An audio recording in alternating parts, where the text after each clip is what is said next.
Hello bachcho, let's read this question. So the question says that 120 gram of an organic compound that contains only carbon, hydrogen gives 330 gram of carbon dioxide and 270 gram of water on the complete combustion.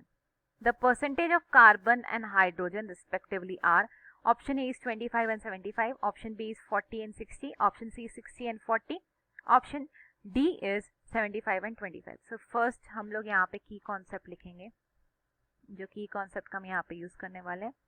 So basically mole and percentage का concept हम यहाँ पे use करेंगे. सो देखते हैं question क्या बोला है. सो क्वेश्चन में पहले दिया हुआ है कि during the complete combustion of any organic compound CO2 और H2O प्रोड्यूस होता ही होता है. तो द मास ऑफ, जो मास ऑफ C है ऑर्गेनिक कंपाउंड में, वो सेम रहेगा mass of C in CO2. Mass of C in organic compound same होगा किसके, mass of C in CO2 में. वैसे ही मास ऑफ H जो है इन ऑर्गेनिक कंपाउंड, वो भी सेम रहेगा किसके, मास ऑफ H के in H2O. So mass of organic compound होता है 120 ग्राम. वैसे ही mass of CO2 that is carbon dioxide दिया है कितना, 330 gram. Mass of organic compound दिया हुआ है 120 ग्राम, मास ऑफ CO2 दिया गया 330 ग्राम.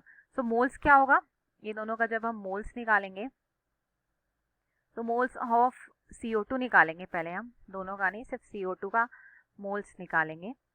तो ये आ जाएगा equal to 330 divided by CO2 का होता है 44 मास, जो कि इक्वल होगा 7.5. अब हम कार्बन का निकालेंगे इसमें mass. So mass of carbon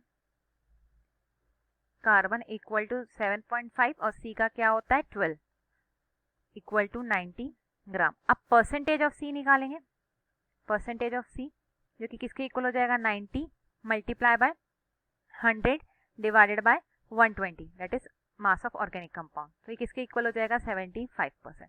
तो एक हमारा आ गया 75%. अब हमें निकालना है परसेंटेज ऑफ H. सिमिलरली जैसे हमने CO2 का निकाला था वैसे हम H2O का भी निकालेंगे.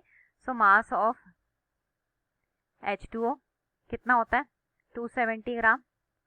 सो मोल्स क्या हो जाएगा इसका अगर हम देखेंगे मोल्स ऑफ H2O किसके इक्वल हो जाएगा 270 डिवाइडेड बाय H2O का है 18 जो कि किसके इक्वल हो जाएगा 15. अब हम निकालेंगे mass of hydrogen. So mass of hydrogen कैसे होगा, जो हमने निकाला 15 मोल्स ऑफ H2O मल्टीप्लाई होगा हाइड्रोजन का होता है 2, तो इक्वल टू हो जाएगा 30 ग्राम. अब हम निकालेंगे परसेंटेज ऑफ H जो कि किसके इक्वल हो जाएगा, mass of hydrogen multiply by 100 divided by mass of organic compound that is 120, इसके इक्वल हो जाएगा 25%. सो हमारे पास 2% आ गए. फर्स्ट परसेंट आ गया हमारे पास 75% एंड सेकेंड परसेंट आ गया हमारा 25%. सो द गिवन ऑप्शन में जो करेक्ट ऑप्शन है वो है option number D. So the final answer is 75 and 25, option number D. So this is the final answer. So hope you understand it well. Best of luck.